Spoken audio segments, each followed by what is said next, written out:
was cool. I like, I'm a big Batman family fan, so anytime I get to expand on Batman's extended line of heroes and cohorts, I'm happy to do it. So. Was this like more like a Justice League when you were working with them and stuff like that movie?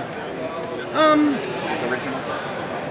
Yeah, well, it's original. There's elements from different stories, but it's pretty much original. I mean, we used bits of Batwoman's story. We used bits of the Batman Inc. finale. There's elements of a lot of things in it, but it is an original story. But it was primarily a reason to introduce Batwoman and Batwing into animation for the first time. Are there any? Oh. I was going to say, is it more exciting because it's original and you get to sort of have a little more flexibility with the characters than if you're following a preset storyline? I think it leaves us open to tell a story in our own way as opposed to having to be beholden to. Even our adaptations are very loose adaptations, but sometimes you're hamstrung if the source material isn't great. Just because it's popular doesn't mean it's good for a movie. Like not every comic book that people love and I love actually breaks down into a good movie experience. But with this, we just took a little bit from here, a little bit from there, and then just made up our own thing. And so it was a little more fun, a little more liberating that way. As long as we kept, I always say, if we keep the characters true to what they are in the comics, then it's just another comic book story. It's not, there's nothing being violated by coming up with a new story. So. Now, you mentioned using this as basically an opportunity to get Batwing and Batwoman into animation and in a movie basically. Yeah. Are there any plans to utilize those characters going forward? Sure. Well, I mean, every movie builds up on the one before it, and so eventually we'll have enough for maybe our own version of Crisis. I don't know. I'm just saying. I don't know. But I mean, we try to layer these things so that, there can be like that big crossover movie down the line. So yeah, you haven't seen the last of them. Hopefully. The Batgirl got redesigned recently in the comic books, and that was very popular. Everyone seemed to gush over it. Did that influence the way that you presented her in the movie? Well, Batwoman's in the movie. Batwoman. Yeah. Oh, okay. No, I know that. I misheard. No worries. But we're aware of the redesign, so should she appear, that probably will be have an effect on her design. As long as DC still keeps it. I mean, by the time we get the thing is, their lead time and our lead time, ours is much longer, so sometimes they'll do something and we'll adapt it or take it on visually, and then by the time our movie comes out, they have changed it already. Like, she's in battle armor now or something. You know what I mean? It won't look.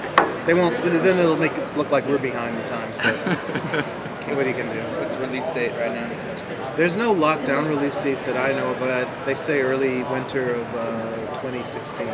Usually when we promote here, that means the movie's going to come out like maybe February, but I'm not sure. Are you involved with the upcoming Killing Joke adaptation? I participated, but Bruce Timm is producing. Right, okay. I helped out. Okay. Well, do you know anything about who is playing the Joker in that? Because everyone has been like... I couldn't tell you that. I don't know. I know lots, but I'm not telling you. I know lots, but I don't know what's been confirmed or denied about that. So it's not for me to speak on. So this is sort of part of a larger story. How far out do you have something planned for where you want? Well, this is our two movies for 2016 that are in continuity are already in the can, and we've already started our 2017 releases. So we're like about a year ahead. Any hints? I'll have to be very vague. Fan favorite character who had some good exposure recently, but Didn't quite work out. We'll resurface, and that's all I'm saying. That's pretty easy. Yeah, that's really big. Now, those are also going to be 100% original? Or like, are they Yeah, going to be like this, we where they have- are borrowing stuff, but like... That's a good question. The next two are fairly original, not counting Killing Joke. Yeah, but those ones are more like this one, and like what Throne of Atlantis they're more was like this. From now on, there's maybe one or two more adaptations coming down the pike that we want to do. They'll be reimagined adaptations, so it may be based on an older story, but it's going to have to be reimagined for this continuity a little bit. Right, to But fit the with basics, the timeline right, that's to already... fit the timeline yeah. and stuff. Throne of Atlantis was incredible. Would you say that like this has like a similar kind of like action to that, like where it's like This is like, different. Is it a similar This is- tone, or is it more like a little slower? Well, it's weird because I find that different fandoms like different movies. Like, and I knew this before I took over the gig because when I'd read people's comments about certain movies, there was none that people hated. Like for a while there, when Public Enemies came out, a lot of people just said, "Oh, that's terrible." But then slowly, there were people who came out of the woodwork who loved Public Enemies. It was his favorite. So that I learned there was no consensus among these movies. Because they're so different from each other that one person may hate them, another person may like them. But anyway, to your point or your question, this one is a little more street level than Throne. Because I mean, the world's not in danger. It's not. Yeah, it's no big like they're all getting together to stop a world crisis. It's more of like a personal kind of problem.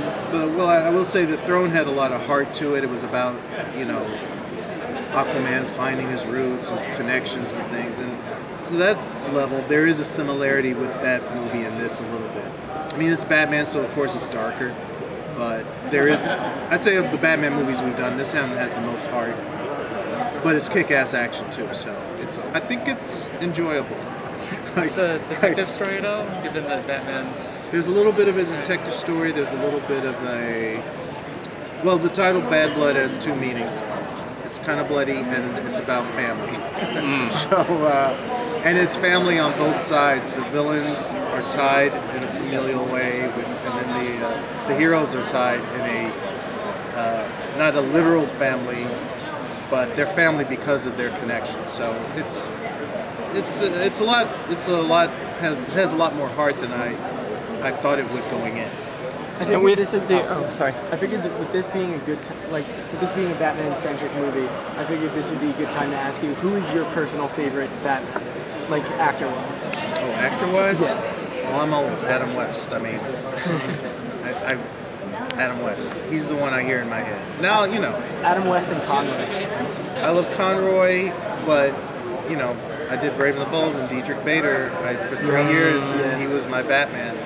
And that's my top three. He did a great job. Yeah, he did a Conroy great and job West. because he did it.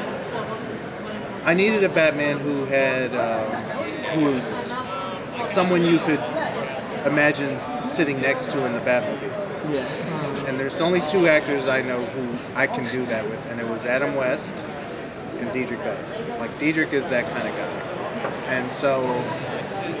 And I love Kevin Conroy. I mean, Kevin Conroy is amazing for a certain type of Batman. There were also people like Roger Craig Smith who were like good, but see the thing with Roger Craig Smith was he was so similar to Kevin Conroy. Well, he had to be though. And that's to fit in with Arkham Origins. Yeah. And that's why I wanted Diedrich to be kind of like different.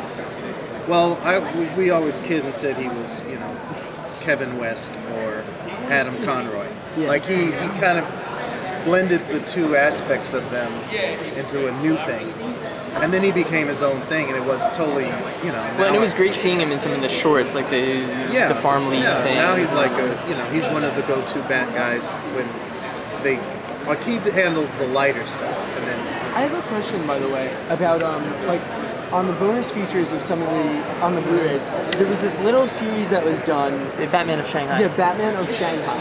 And those were some of the coolest shorts I've ever seen from that. Do you think that we'd ever see anything more of that? Because that was incredible. I don't know. That was a DC Nation thing, and since DC Nation kind of went away, I don't know. Yeah. And those were done by like a small studio, literally in China, Yeah. and they do their own thing, and they do it when they feel like it, and they're very boutique. I'll put it that way. If they did it again, if they do it because they felt like doing it, not because we asked. So chances are no. I don't know. I don't know how that went. Those were great.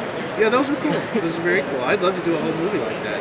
Yeah, because just the style was so unique and different from like most of the other ones. It'd be cool. It was almost like an Elseworlds story. Right. You know, I'm all. come to life I on the still want screen. to do an Elseworlds DVD, like Oh. series, like kind of like Gotham Knight was, only Right, with like a bunch each of with kind of different clips. stories. Like Gotham Knight was one story with different styles.